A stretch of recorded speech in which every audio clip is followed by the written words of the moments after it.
Bueno, ahora sí, buenas tardes con todos. Bienvenidos a esta nueva sesión de los Empecemos Entendiendo webinars del mes de septiembre de 2023. En esta ocasión nos está acompañando Hello Castellón, quien es presidente de SIDAPA, con el webinar La Agroplasticultura en Iberoamérica y el extraordinario desarrollo de la agricultura para la exportación en el Perú. Como un breve resumen de Hello, él es ingeniero de materiales, opción polímeros, de la Universidad Simón Bolívar de Caracas, Venezuela. Trabajó más de 25 años en Coramer, que es la filial de Petroquímica de Venezuela, en servicios técnicos. Es diplomado en estudios avanzados en agroplasticultura, agrónica y desarrollo rural sustentable de la Universidad de Almería, España.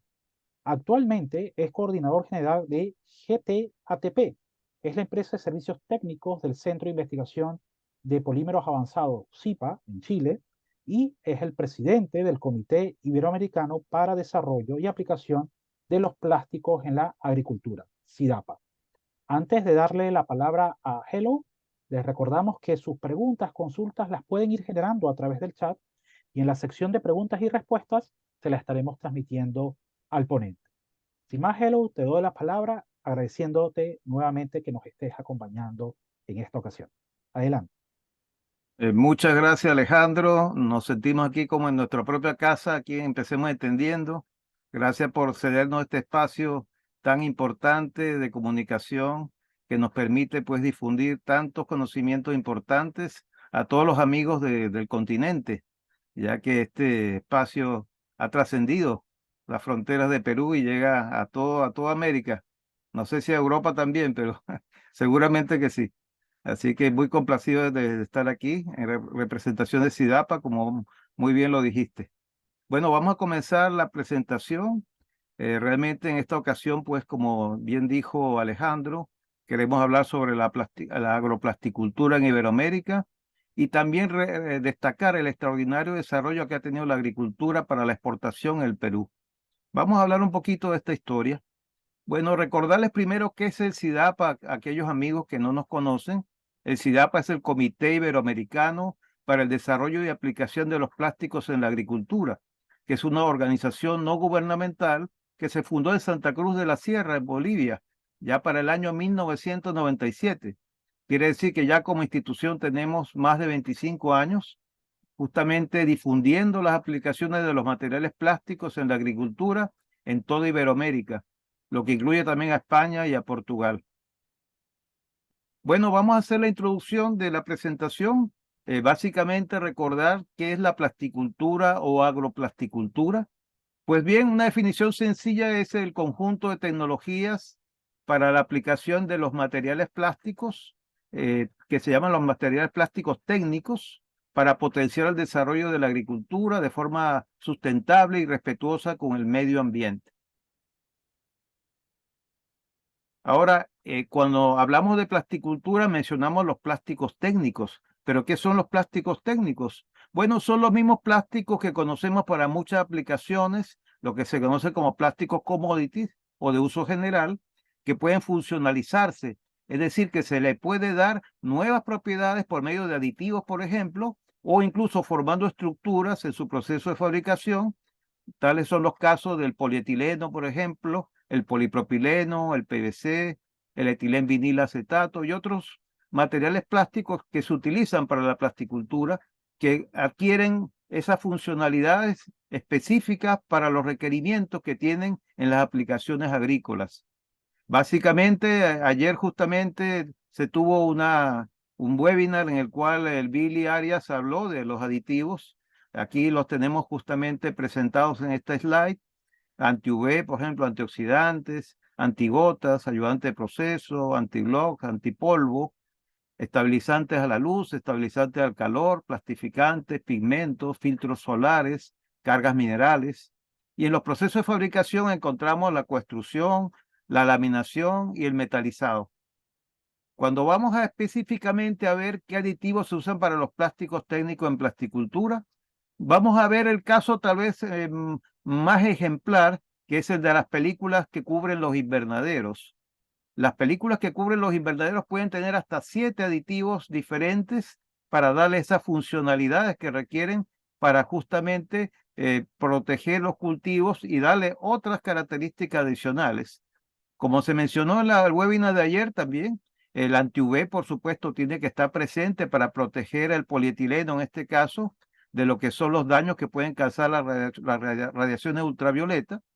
Los antiestáticos o antipolvo, que evitan el ensuciamiento de la película, lo que disminuiría la cantidad de luz fotosintéticamente activa que pasa a través de esa película. Los antioxidantes, que son importantes durante el procesamiento de ese material. Los estabilizantes de la luz, que siguen también ayudando a la protección de las plantas. Los antigotas, los filtros solares y cargas minerales, por ejemplo. Y los demás productos de agroplásticos también requieren de aditivos, como lo ven en esta slide. Hasta incluso la funda protectora para bananos requiere una serie de aditivos importantes. Entre los procesos de fabricación para los plásticos técnicos se destaca la coextrusión, donde podemos obtener films o películas de varias capas en función de las necesidades que tenga esta aplicación de agroplástico. También tenemos la laminación como otra forma también de obtener productos importantes para la protección de las plantas. Está el caso, por ejemplo, de telas tejidas de polietileno de alta densidad que llevan una laminación de polietileno para darle mayores ventajas y beneficios en la protección de cubiertas de techo, por ejemplo, para el caso de frutales como los cerezos, y el metalizado, que es una aplicación interesante para reflejar la luz en muchos casos. Aquí tenemos algunos ejemplos de agroplásticos por aplicaciones. Por ejemplo, ya mencionamos la cubierta de invernadero, que son películas plásticas funcionalizadas. También tenemos lo que son las camas de cultivo protegidas por un film, que es se conoce como mulching también, que es una película, puede ser multicapa, blanco-negro, por ejemplo, los sistemas de riego por goteo o riego tecnificado, las tuberías para conducción del agua y otras aplicaciones similares. También tenemos otros ejemplos en lo que son las cubiertas para invernadero, en este caso con mallas de sombra. También tuberías especiales para realizar la hidroponía, por ejemplo, para cultivo de lechugas, de berros a gran escala. Lo que es la protección para los forrajes a través de estas balas que ven aquí en esta slide, en la cual se ve también la aplicación. Y esto que ven aquí a la izquierda, en el ángulo inferior izquierdo, es lo que se conoce como las cubiertas flotantes, que son telas no tejidas de polipropileno también para protección de los cultivos.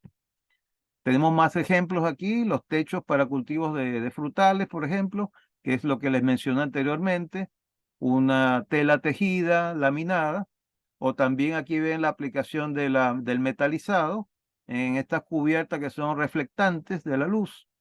También vemos aplicaciones para recubrimiento de lagunas, lo que se llama las geomembranas, los maceteros, las bandejas para reproducción de plantas y muchas otras aplicaciones más con los agroplásticos. Bueno, ya que hicimos esta primera introducción de lo que es los agroplásticos, lo que es la plasticultura, vamos a ver ahora una historia de lo que es la plasticultura, las aplicaciones y beneficios a través del tiempo. Para eso les presento aquí una forma gráfica de presentar estos hitos claves de la agricultura protegida y el riego tecnificado a través de la historia. Podemos remontarnos a la época de la antigua Roma, donde encontramos los precursores de los invernaderos en unas cubiertas que vamos a después comentarles un poquito más en detalle qué cosas eran. Pasó mucho tiempo después, porque estamos hablando que esto se desarrolló entre el siglo I y el siglo V. Luego ya para el siglo XIV es que empieza una nueva forma de protección de las plantas, en este caso los invernaderos cubiertos con cristal, y en Asia había invernaderos cubiertos con papel encerado, por ejemplo. Y esto se desarrolló entre los siglos XIV hasta el siglo XX, incluso todavía invernaderos de cristal se siguen viendo.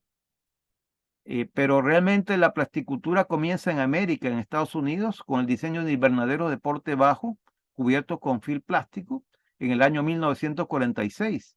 Y se utilizó en ese momento el celofán como cubierta plástica. Pero desde allí en adelante continuó justamente el desarrollo de la plasticultura, ya con el diseño de las cubiertas para camas de cultivo con plástico opaco, en este caso el mulch, en el año 1953 con polietileno de baja densidad. Luego otro hito importante ocurrió en Guatemala en el año 56, cuando se diseñaron las bolsas protectoras de los racimos de banano.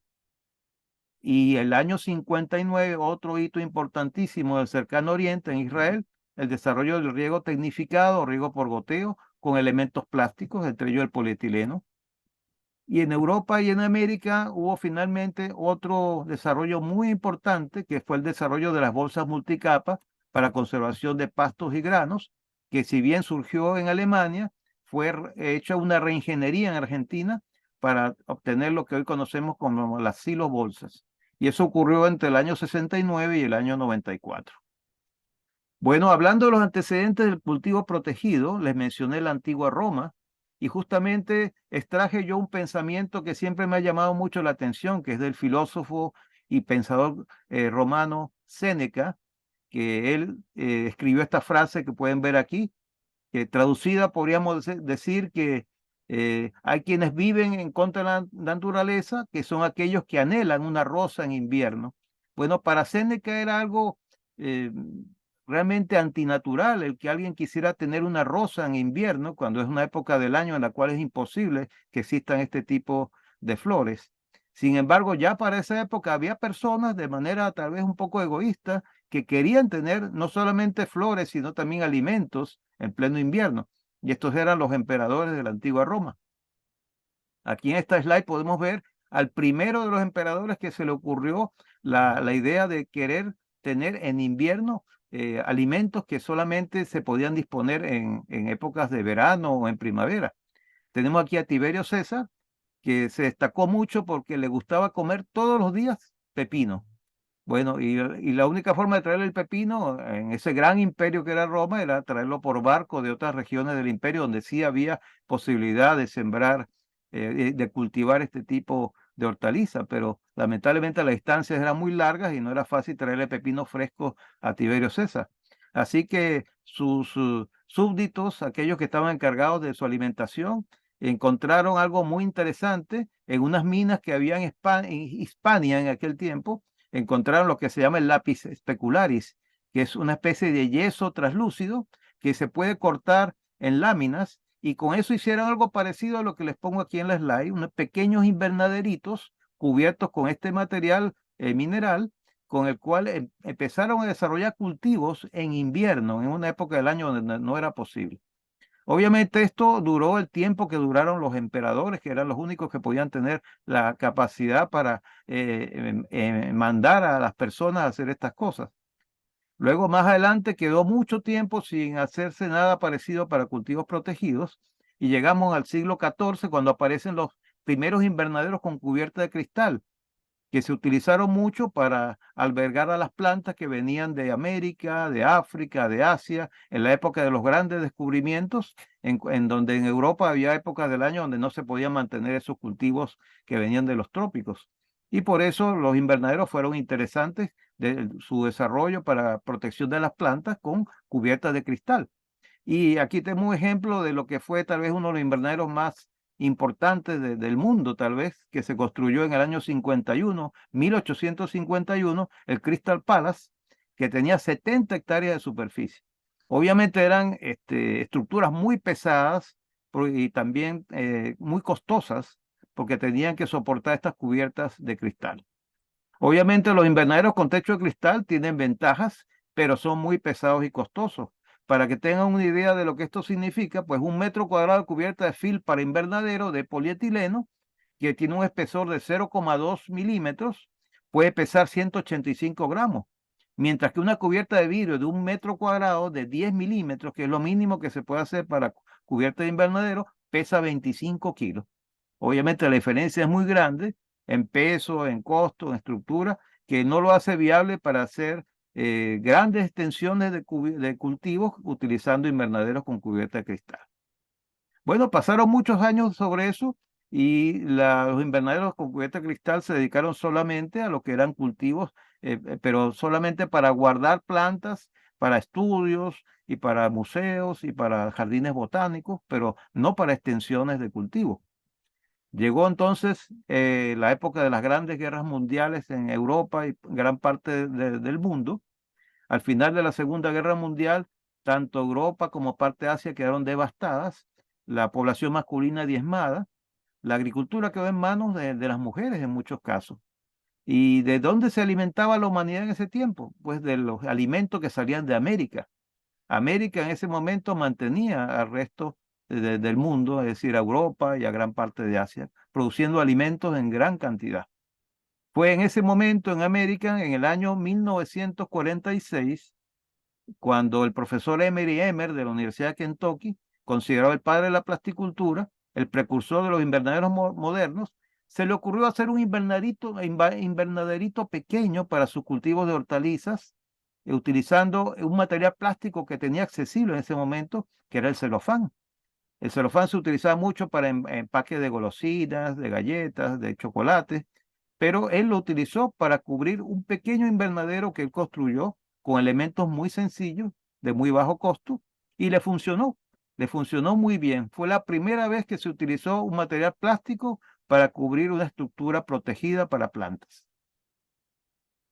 Así es entonces como decimos que la plasticultura nació en América verdaderamente. Entonces, en 1946, el profesor Emery Emmer utilizó el celofán para cubrir el primer invernadero de porte bajo, y luego en el año 53, cuando ya era posible acceder a otro material plástico, él utilizó el polietileno de baja densidad para cubrir ese mismo invernadero de porte bajo, que son como los que ven aquí en la fotografía de la época, donde está el profesor Emery Emmer en sus invernaderos de porte bajo. Entonces ya para esa época, para el año 53, lo cubrió con polietileno de baja densidad translúcido, y también ese mismo año desarrolló lo que se llama la técnica del acolchado o mulching con film opaco de polietileno de baja densidad. Dos desarrollos importantísimos para el nacimiento de la plasticultura en ese momento en América. Pasaron unos años después, el año 56, cuando ya se utilizaba el polietileno de manera muy amplia ya para hacer bolsas, por ejemplo, cuando en los cultivos de banano en Centroamérica, el técnico Carlos González Fajardo de Guatemala desarrolló también una funda protectora para los bananos que eran atacados en ese tiempo por las plagas, y él pensó justamente en utilizar el plástico para esta forma de protección de los cultivos de banano.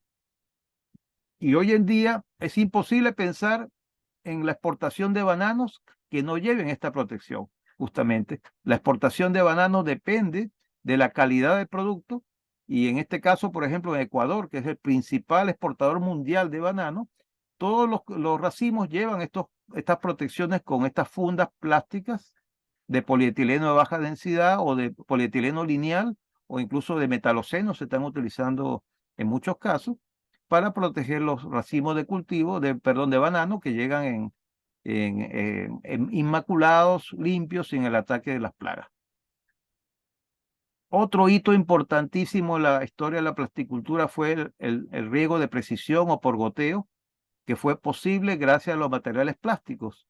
Este fue un invento del año 1959 por este ingeniero israelí, Sinchas Blas, que lo pueden ver aquí en la fotografía. Él desarrolló esta tecnología de riego agrícola, o que se llama el riego tecnificado, para obtener mayores rendimientos y productos de mayor calidad, utilizando de manera responsable el recurso hídrico, de manera a llevar justamente cada gotita de agua al lado de la planta.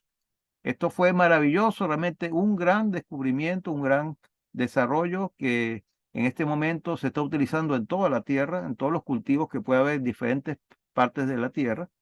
Y entonces, juntando el descubrimiento del profesor Emery Emmer, las protecciones de los invernaderos de porte bajo, económicos, baratos, utilizando polietileno, más el riego por goteo, surge algo muy importante en el hito histórico de la plasticultura. El riego por goteo se extendió a los hortalizas y a los frutales, y llega a Europa en el año 63 todo este conocimiento de los invernaderos de porte bajo, pero llevados ya a temas de aplicaciones para cultivo de hortalizas, y también lo que es el riego por goteo, y se crea algo maravilloso que es el Milagro de Almería, el año 63, donde encontramos la construcción hecha por el hombre, que es capaz de verse desde el espacio exterior, en esta foto que pueden ver aquí, que es la mayor concentración de invernaderos que se encuentran en este caso, en 30.000 hectáreas en la región que se llama Almería, en España. Aquí estos invernaderos son invernaderos que se llama el Parral almeriense, que es un invernadero que tiene techo plano. Aquí lo pueden ver, un techo plano que era utilizar justamente el sistema del emparrado o cultivo de la vid que ellos ya conocían y simplemente cubrirlo con una película plástica para darle calorcito a los cultivos en la época del invierno europeo, que es un poquito más suave en Almería, que llega a bajar la temperatura a 7, 8 grados, pero era necesario la protección de estos invernaderos que se conocieron como el Parral almeriense. Obviamente el Parral almeriense es un ícono a nivel mundial de lo que es la tecnología de la plasticultura. Sin embargo, hay que pensar que esto solamente es posible en un lugar con tan bajas precipitaciones como lo es Almería, que es el lugar, uno de los lugares más secos de Europa. Apenas las precipitaciones medias llegan a menos de 250 milímetros al año. Incluso el único desierto de Europa queda allí cerca de Almería. Y es solamente posible este diseño utilizarlo en este lugar o en situaciones agroclimatológicamente similares. Por ejemplo, esto no podríamos pensar llevarlo a un lugar donde hay lluvias copiosas porque los techos planos no podrían ser apropiados para eso. Otro hito importante que les mencioné al principio es la reingeniería de la silobolsa. La silobolsa fue un desarrollo, un invento del doctor Egan Müller, el Eberhard Silopress, en el año 1969 para conservación de los pastos, que luego pasó a los Estados Unidos y en la década de los años 90 llegó a Argentina, donde fue reinventado y mejorado por el doctor Cristiano Cassini del INTA y otros técnicos argentinos, y de esa manera se convirtió esta bolsa que se desarrolló en Alemania en lo que se conoce como los silobolsa, con capacidad para contener grano como trigo, maíz y soya, hasta 200 toneladas, y en el caso de forrajes para ganado, hasta 120 toneladas. Y Argentina se convirtió en un gran exportador de esta silobolsa a más de 50 países en toda la tierra. Así que otro hito importante también de la plasticultura. Tanto así que la Argentina pues siguió innovando en cuanto a la silobolsa, incluso tienen un modelo para conservación de papa, que llama la silopapa, que la pueden ver aquí en los slides. Y aquí tenemos el ejemplo del mayor exponente de la plasticultura mundial en este momento, que es China. China tomó todos estos elementos de la plasticultura, los invernaderos con cubierta plástica, el riego por goteo y otros conceptos de la plasticultura con agroplásticos para desarrollar su agricultura en un momento muy importante de la historia de China. Estamos hablando de finales de los años 70, cuando se inicia la reforma y la apertura de China hacia Occidente.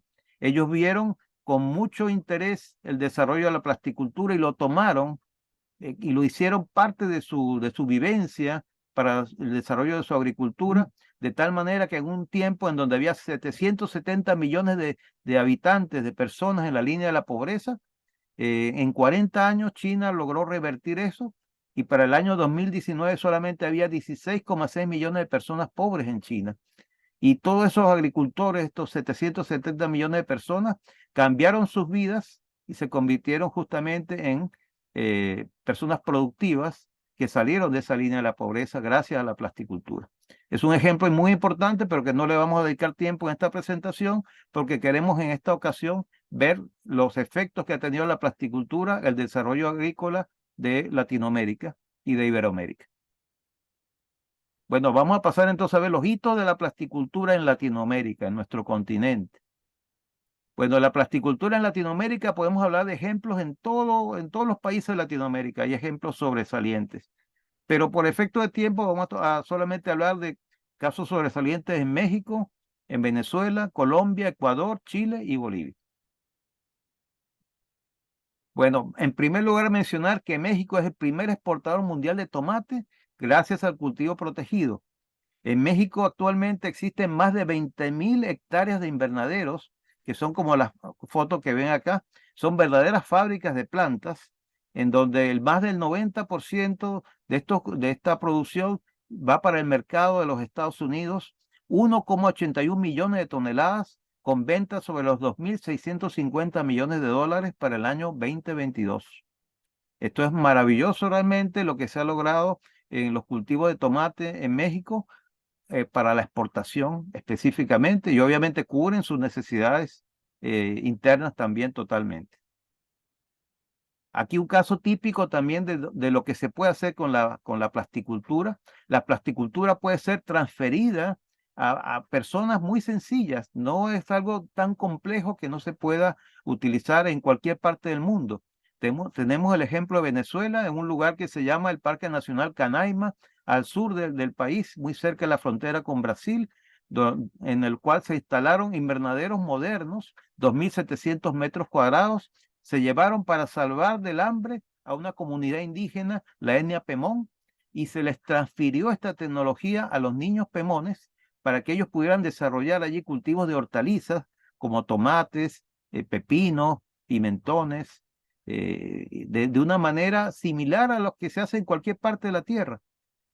Así que se demostró que era posible desarrollar la plasticultura en lugares como estos, remotos también, gracias a que son técnicas sencillas de lograr y asimilar. Otro ejemplo sobresaliente que tenemos en Latinoamérica ha sido el cultivo de flores de clima templado en el trópico. ¿Cómo es posible esto? Bueno, en los Andes tropicales se realizó este milagro. En la cordillera de los Andes, justamente en las tierras medias altas del trópico, estamos hablando en lo que se conoce como la sabana de Bogotá, a 2.600 metros sobre el nivel del mar, y también en la zona de Río Negro, cerca de Medellín, se cultivan ahora flores de clima templado en el trópico y se exportan a muchos países de diferentes continentes. Y luego también esto se extendió a Ecuador en valles a alturas mayores todavía, casi 3.000 metros sobre el nivel del mar, donde se producen actualmente las rosas más hermosas del mundo. Bueno, aquí tenemos unas fotos que muestran algo de lo que es ese magnífico desarrollo de los cultivos de flores en invernaderos en los Andes tropicales.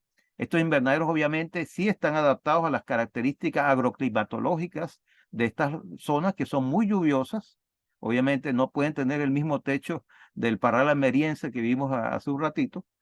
Los cultivos de flores en Colombia en invernaderos comenzaron en el año 65 y allí fue el año de que empezó la primera exportación a los Estados Unidos. Justamente en contraestación ellos exportan.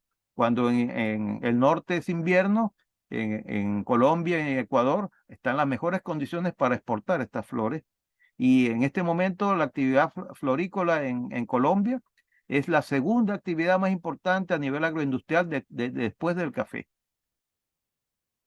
Y reportó en el año 2021 1.700 millones de dólares en exportaciones, y actualmente Colombia es el segundo productor mundial de flores para exportación. ¿Y las rosas más bellas del mundo dónde están? Bueno, están en los Andes tropicales, en los valles del Ecuador, a 3.000 metros sobre el nivel del mar. Podemos encontrar en valles como Cayembe, como Tabacundo y otros más, invernaderos como los que ven en las fotografías, donde hay mujeres dedicadas a esta actividad con sus capacidades para lograr cosechar estas flores que llegan a todas partes del mundo. Ecuador, por ejemplo, es uno de los principales abastecedores de Europa Oriental, inclusive Rusia. Llegan allí las rosas de Ecuador y a otros países más, obviamente a Estados Unidos también. Y podemos decir que a nivel mundial ahorita Ecuador es el tercer productor mundial de flores detrás de Colombia, gracias justamente al uso de los invernaderos en los Andes tropicales. Y otro ejemplo, pero extremo en este caso, lo tenemos en la plasticultura en el desierto más seco del mundo. ¿Cuál es ese desierto? Pues el desierto de Atacama, donde hace 16 años está la sequía más larga que ha ocurrido en el mundo, con precipitaciones de apenas 0,5 milímetros al año. ¿Se imaginan eso? Esa tan poca cantidad de agua que cae en el desierto de Atacama. Sin embargo, eso no fue obstáculo para que, utilizando la plasticultura y el trabajo y el ingenio de muchas personas que llevaron tecnologías de Israel, de España, y desarrolladas y mejoradas, para encontrar en el desierto más seco del mundo producciones también de hortalizas e incluso de flores. Bueno, aquí tenemos el milagro del desierto de Atacama. son los valles de Azapa y Utah, en los cuales hay 1.000 hectáreas de invernaderos, de cultivos protegidos, en los cuales se cultiva tomate, calabacín, pepinos, pimentones y otras hortalizas y también flores. Mientras en el sur de Chile, como en esta época que estamos en invierno en Chile, en el sur no tenemos hortalizas por el frío. Desde el norte de Chile nos traen las hortalizas que nos hacen falta.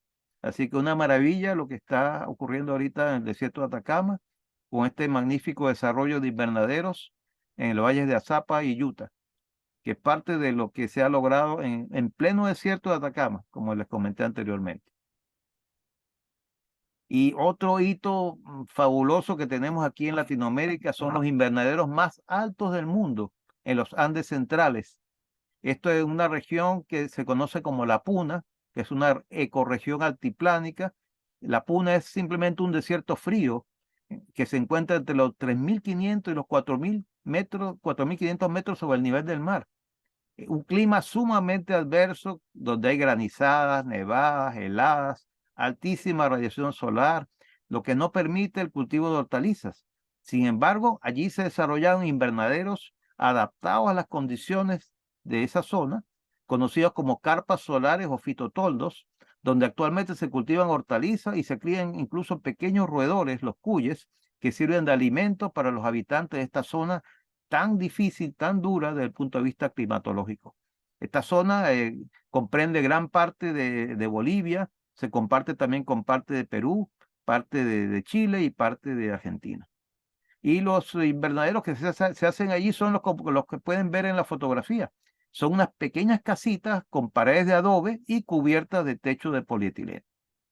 Esto justamente para darle protección contra las bajas temperaturas o los extremos que pueden haber allí por los fenómenos meteorológicos como nevadas, como heladas que ocurren allí. Aquí pueden ver en el lenguaje aymara, se conocen estos como los sayaris o los hualipinis, y estos son fotografías en la región del Alto, en Bolivia, a 4.500 metros sobre el nivel del mar. Los invernaderos más altos del mundo están allí. Y allí se puede cultivar hortalizas de hoja, por ejemplo, como las que ven allí, como lechugas, como berros, como espinacas, acelgas, en condiciones donde antes no se podía hacer. Así que esto es otro milagro que tenemos gracias al trabajo, al ingenio de las personas y también a la ayuda de la plasticultura. Bueno, estos invernaderos en zonas tan elevadas, tan altas, incluso se hacen excavando un poco en el suelo para buscar un poquito más de calorcito y se han convertido en lo que se llama los huertos subterráneos, que tienen también su estructura de paredes de adobe y el techo de cubierta de polietileno. Bueno, y ahora vamos a ver otro milagro importante en la plasticultura, que ha sido justamente el desarrollo de la agricultura en el Perú. Bueno, actualmente el Perú es uno de los 10 países proveedores de alimentos del mundo. ¿Cómo llegó a ser esto? Bueno, Perú en este momento es proveedor de alimentos a nivel mundial, está en el top 10 de los países productores de alimentos a nivel mundial. En este momento el Perú es el primer exportador y productor de arándanos, de uvas y de quinoa. Y también es un importante productor de paltas, mangos, higos, dátiles, granadas, café, espárragos, banano orgánico, entre otros frutos y hortalizas.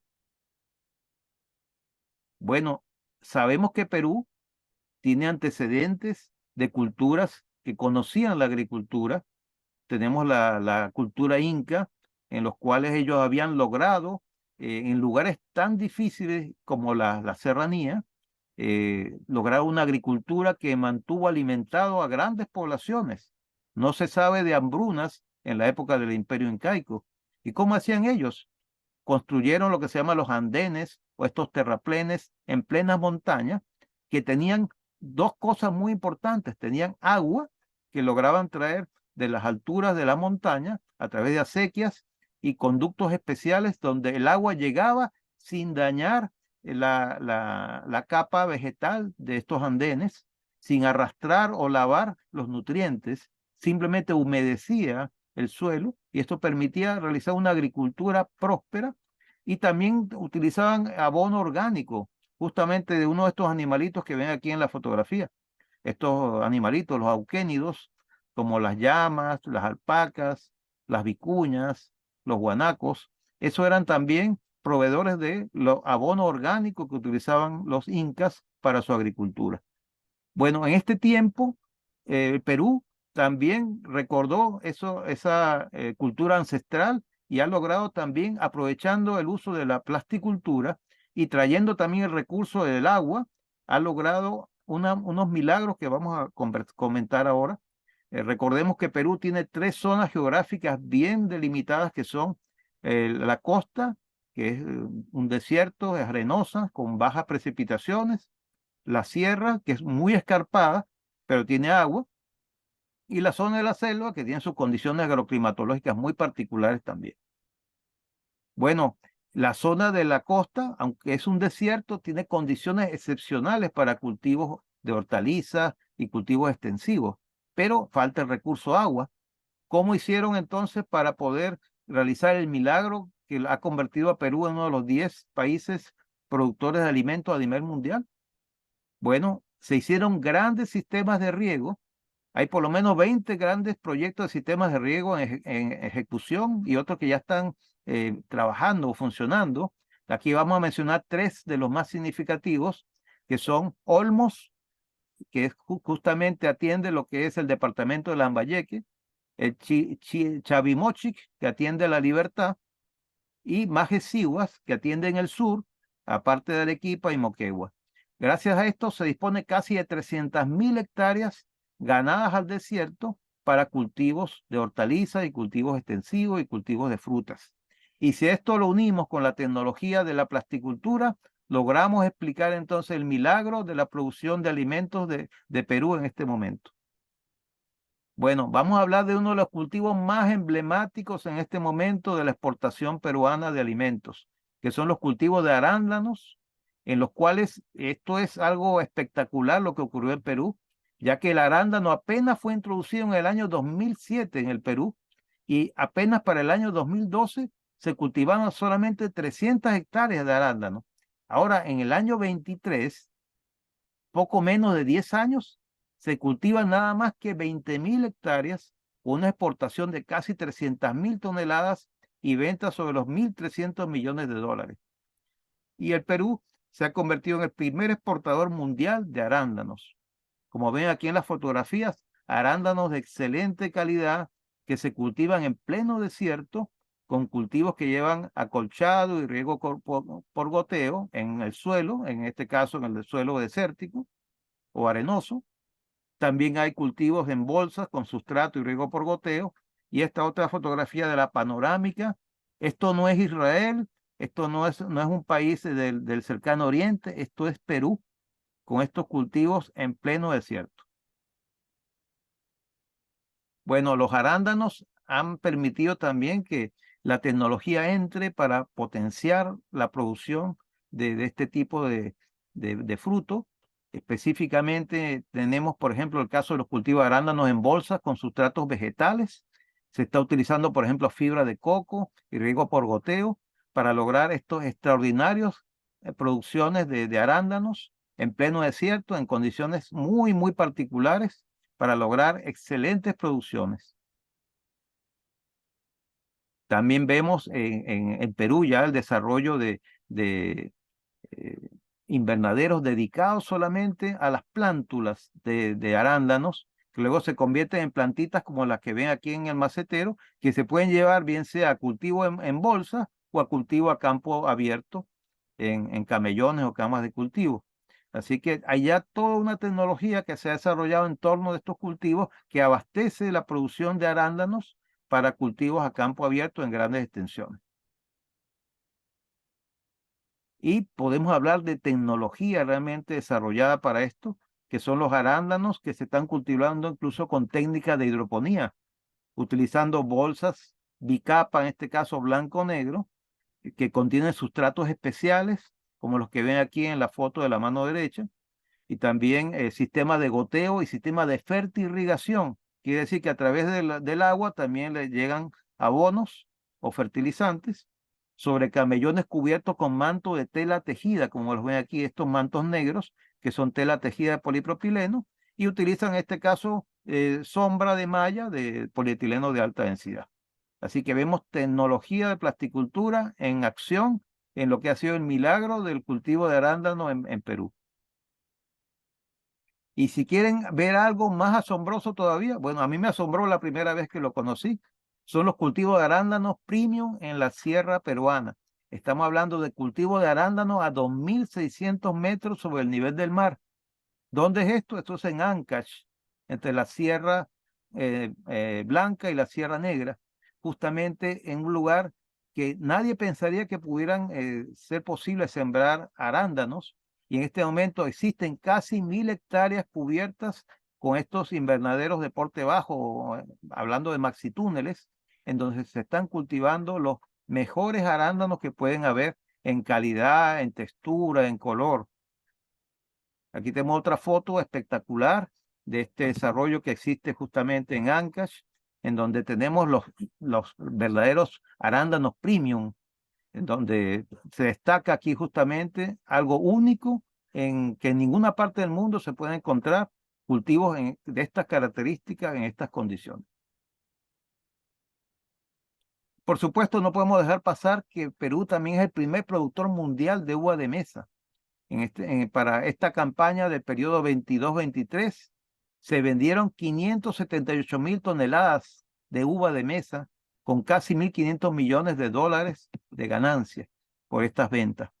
Y las uvas peruanas se destacan por su calidad y justamente por llegar a muchos países con esta exportación y gracias justamente al uso de los plásticos, los agroplásticos, en sistema de riego por goteo, en acolchados, incluso aquí como ven en la fotografía, se están sembrando vides en maceteros también para lograr estas plantas con esta producción de uvas que pueden ver aquí en la fotografía, incluso lo que se llama las uvas seedless, las uvas sin semilla, es otra parte de lo que es la producción de uvas de Perú, que se ha hecho ya famosa a nivel mundial.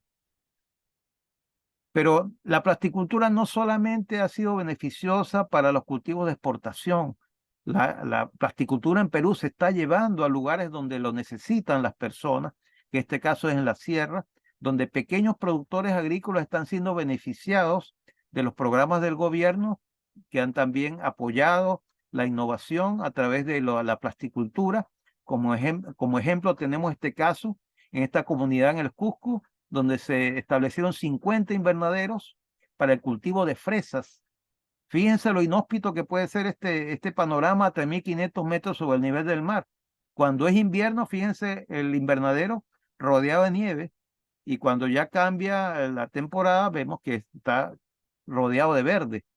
Pero esto no era posible pensar en cultivar fresas en una época en un sitio tan agreste, tan difícil como este. Sin embargo, hoy es una realidad. Fresas de tamaño comercial se están produciendo en la sierra de Cusco. Y no solamente fresas, también se están cultivando flores, emulando lo que se está haciendo en Ecuador. En el Cusco también se está cultivando flores para consumo interno, incluso para exportación a localidades cercanas. Así que la plasticultura es posible para potenciar también a los pequeños productores agrícolas para que puedan salir de la línea de la pobreza y llegar a ser verdaderos empresarios agrícolas gracias a la plasticultura. Y otro ejemplo que me gustó mucho para presentarles es el caso de los fitotoldos en zonas más altas todavía. Estamos hablando en Puno, a casi 4.000 metros sobre el nivel del mar, producción de fresas también. Así que podemos decir con toda seguridad que la plasticultura es una realidad en Perú, pero se requiere seguir investigando, seguir trabajando, seguir desarrollando nuevos agroplásticos, mejorando los agroplásticos con tecnología, como vimos ayer, con aditivos, desarrollando también dentro de lo que es las empresas transformadoras de plásticos del país, llevándole más conocimiento, haciendo más transferencia de tecnología y también llevando la producción de manera sustentable y respetuosa con el medio ambiente. Eso es un desafío que hay en este momento en Perú, porque todo este milagro agrícola se basa también en el respeto al medio ambiente y también en hacer sustentable esta actividad para que pueda ser beneficiosa para los agricultores peruanos. Y ahora queremos compartir también algunas estadísticas de la plasticultura a nivel mundial, para que vean cómo está la plasticultura a nivel mundial, cómo se ha desarrollado en estos últimos años, post pandemia. Bueno, justamente durante la época de la pandemia, 2019-2020, a nivel mundial la producción de plásticos se había como estancado, pero ya para el año 2021 vemos que la producción mundial de plásticos sigue creciendo y ya estamos cercanos a las 400 millones de toneladas de plástico a nivel mundial. Para el año 2021, 390,7, y seguramente para el 2022, cuando lleguen las estadísticas dentro de unos meses, vamos a tener tal vez la noticia que hemos pasado las 400 millones de toneladas de producción de plástico a nivel mundial. Aquí también se incluye los plásticos reciclados, que es aquí justamente el segmento verde que se ve allí, y apenas está apareciendo lo que son los plásticos biodegradables o de origen biológico. Cuando hablamos de esta cantidad enorme de plástico que se producen a nivel mundial, pensamos cuánto de esos plásticos se dedican al uso en agricultura. Bueno, en este momento, esta es una cifra calientita, una primicia que le vamos a dar Empecemos Entendiendo. La agricultura en este momento está utilizando a nivel mundial 15,6 millones de toneladas. Esa es la cantidad de plástico que en diferentes países de la Tierra se está utilizando para potenciar la agricultura en estos momentos. Esto significa también un gran desafío y una gran responsabilidad para los productores agrícolas, porque hay una gran cantidad de plástico que hay que gestionar de la mejor manera posible. ¿Y cómo está la situación de los cultivos protegidos en Iberoamérica? Otra primicia, Alejandro, que te estamos dando aquí en Empecemos Entendiendo. El último reporte de SIDAPA del año 2022, con las cifras calientitas también de quiénes son los países que se destacan más en cultivos protegidos en Iberoamérica. Obviamente España tiene el primer lugar con casi 75.000 hectáreas de cultivos protegidos. Válgase esta acepción a invernaderos, túneles, mini túneles y sombreaderos. En España, 75.000 hectáreas prácticamente. Después viene México con casi 45.000 hectáreas. En tercer lugar, Brasil con 37.000 hectáreas. Después viene en cuarto lugar Colombia con 8.500 hectáreas de cultivos protegidos. Luego Argentina con 7.800. Chile con 7.585. Ecuador con 6.100. Portugal con 4.800 y luego viene Perú con 2.450, que está en el top 10 de los países con mayor desarrollo en cultivos protegidos en Iberoamérica. No dudamos que como viene este impulso de la plasticultura en Perú, vamos a ver en los próximos reportes que Perú se coloca en lugares de más producción de cultivos protegidos a nivel iberoamericano. Así que próximamente en los estudios que vengan en los años siguientes, seguramente veremos a Perú alcanzando el cuarto o quinto lugar si sigue con este mismo empuje en desarrollo de plasticultura. Pero como hemos hablado, esta gran cantidad de plásticos que están en el medio ambiente, en los sectores agrícolas, son también una gran responsabilidad que nos lleva a pensar en la plasticultura más sustentable. Bueno, para lograr esto, tenemos que hablar de estrategias en el manejo de los desechos de agroplásticos. Ahora tenemos que pensar en una palabra mágica que se llama ecodiseño. Todo lo que se diseñe en productos plásticos debe ser capaz de adaptarse a las condiciones del medio ambiente y debe ser rescatado de ese medio ambiente o incorporarse a ese medio ambiente para que no cause problemas ni daños a los ecosistemas. En el caso de lo que sean agroplásticos reciclables, hay que recoger y clasificar, hay que reciclar y luego incorporar a nuevos materiales, de tal manera que tengamos una economía circular. Obviamente, para llegar a la circularidad y a la sostenibilidad en la plasticultura, existen muchos actores en esta gran cadena, que empieza con los transformadores de agroplásticos, pasa por las agropecuarias o distribuidoras de estos agroplásticos, llega a los agricultores o a los ganaderos, luego que ellos han utilizado, haya llegado al final de su vida útil estos materiales, deben haber unos gestores logísticos que sean capaces de trasladar estos residuos hacia los gestores de residuos que los van a transformar y lo van a llevar nuevamente para que se conviertan en otros materiales nuevos o en otras aplicaciones diferentes. Los agroplásticos pueden contribuir a una agricultura intensiva y a la vez también incorporarse a la economía circular.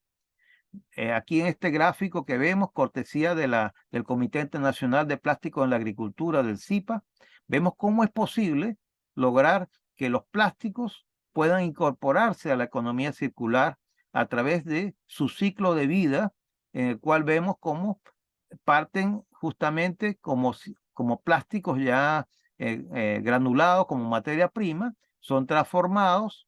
Esa transformación lo lleva a convertirse en películas para invernadero, o en películas para silobolsa, o en mulch, o cualquier otra aplicación. Luego de su uso, deben ser recogidos convenientemente y luego llevados por estos gestores logísticos que hablamos anteriormente para que puedan llegar hasta los centros de reciclaje, hacer el pretratamiento del caso y luego convertirlo en material reciclado que puede ser nuevamente transformado a las industrias plásticas para que no quede como un residuo contaminante en el medio ambiente.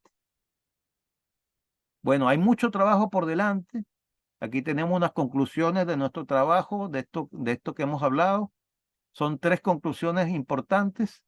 Primero, que los grandes desafíos que enfrenta la agricultura en Iberoamérica podrán ser superados seguramente con todo éxito si utilizamos las tecnologías asociadas a la plasticultura a fin de alcanzar un desarrollo que brinde bienestar a los productores agrícolas con sustentabilidad y en forma respetuosa con el medio ambiente. Esto es muy importante.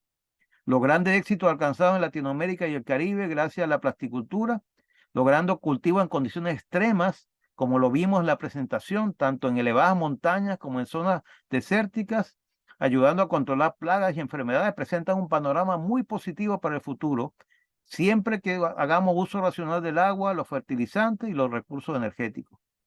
Y finalmente, el manejo de los residuos de los agroplásticos deben ser una de las metas de la plasticultura sustentable y respetuosa con el medio ambiente para lograr alcanzar una economía verdaderamente circular. Y sobre eso queremos darle también una noticia muy importante, que estamos organizando en Perú, en Lima específicamente, el primer Seminario Internacional de Plásticos en la Agricultura, SIDAPA Perú 2023. ¿Cuándo va a ser eso? Va a ser justamente el 16 de noviembre. Estamos invitándoles para que participen todos los que nos están escuchando ahora y los amigos que seguramente van a conocer de esto también a través de las redes sociales y a través de también la información que ustedes mismos puedan difundir. Vamos a hacer esta presentación con personas que vienen del exterior, con referentes internacionales que vienen a hablar sobre los plásticos en la agricultura, sobre los aditivos, sobre la experiencia de sustentabilidad, reciclaje en diferentes países del mundo, que vienen a enriquecer y ayudar justamente a estas personas que en Perú han trabajado de manera tan intensa para lograr este milagro de la agricultura en Perú, pero que necesitan mucho más soporte tecnológico, mucho más experiencias que lleguen también al país, y por eso SIDAPA quiere organizar este evento que estamos promocionando a través de este seminario. Esperamos contar con su participación. Pueden inscribirse en la página web de SIDAPA, justamente, que está aquí eh, señalada, que es www.sidapa.org. Bueno, entonces con esto finalizamos la presentación. Aquí tenemos nuestros contactos. También a través de Alejandro pueden recibir los contactos de SIDAPA. Pueden escribirnos a presidencia@sidapa.org o a sidapapresidencia@gmail.com. Y aquí tienen mi número de teléfono si en algo puedo ayudarles también a sus dudas o preguntas. Listo, Alejandro. Muy bien, Hello, muy interesante, como siempre, tu ponencia de toda esta tecnología de la aplicación de los plásticos para el mejoramiento de los productos agrícolas, ¿no? Si quieres, deja la presentación en la parte en donde está la invitación para el seminario que ustedes van a realizar en fecha de 16 de noviembre, aquí en Lima, Perú, para que, digamos, las personas que estén interesadas lo puedan ir visualizando. Voy compartiendo contigo algunas interrogantes que fueron saliendo a lo largo de tu exposición. La primera de ellas decía, ¿cuánto es el tiempo de vida útil del polietileno utilizado en los invernaderos y cómo podemos medir la funcionalidad antes del cambio? Gracias por la pregunta. Es bien interesante la pregunta porque es una pregunta recurrente normalmente. Obviamente hay un tiempo de vida útil que podría ser, se podría extender por mucho tiempo, pero hay razones económicas también para esto. Estándar, el tiempo estándar está en 3 años o 4 campañas de cultivo a nivel mundial, digamos que ese es el tiempo. Sin embargo, pueden hacerse películas para invernadero con mayor tiempo de vida, pueden llegar a 5 años también. Obviamente está un tema del ensuciamiento que también hay que considerarlo, que a veces también atenta contra la eficiencia que pueda tener la película para invernadero.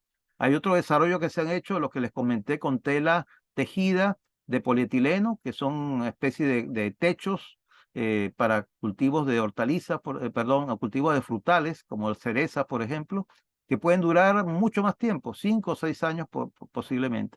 Así que estamos hablando de ese tiempo aproximadamente. Muy bien.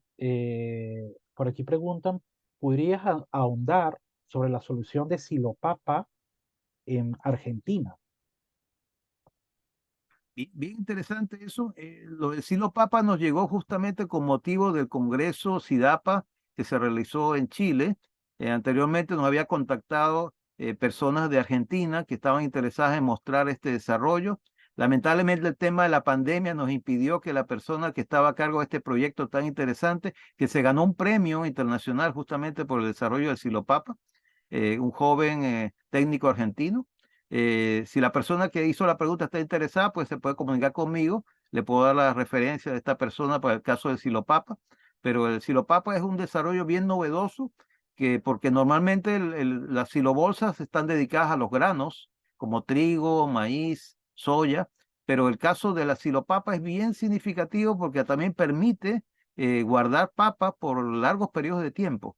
Así que es bien interesante eso y los invito pues a los que estén interesados a comunicarse conmigo y podemos también hacerle contacto con las personas argentinas.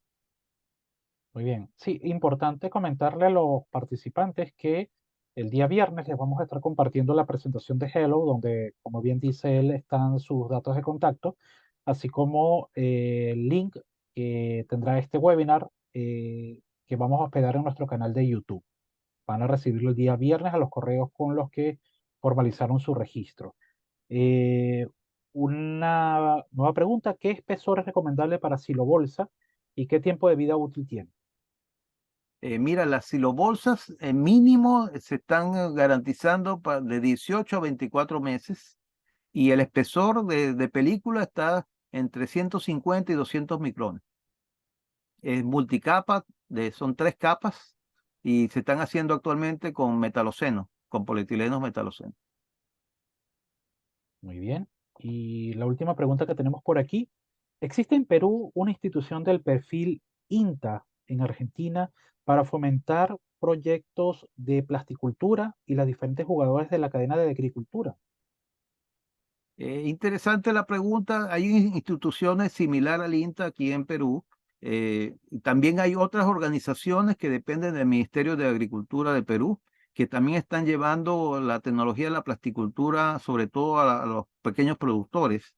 Esto es bien interesante. He visto muchos ejemplos de eso.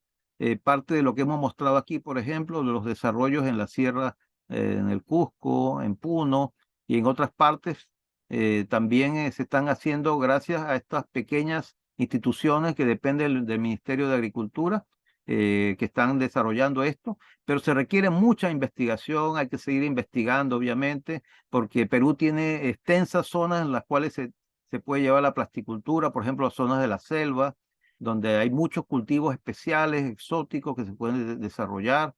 La misma sierra también tiene muchas circunstancias agroclimatológicas particulares donde hay que seguir también desarrollando tanto materiales plásticos como tecnologías de riego.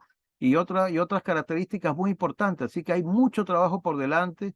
Los invitamos a que sigan pendientes de estas cosas y también podamos seguir trabajando en conjunto con eso. Por eso SIDAPA quiere organizar este primer seminario internacional para que se den a conocer muchas cosas nuevas en la plasticultura y también podamos hablar de una plasticultura sostenible, sustentable en el tiempo y respetuosa del medio ambiente.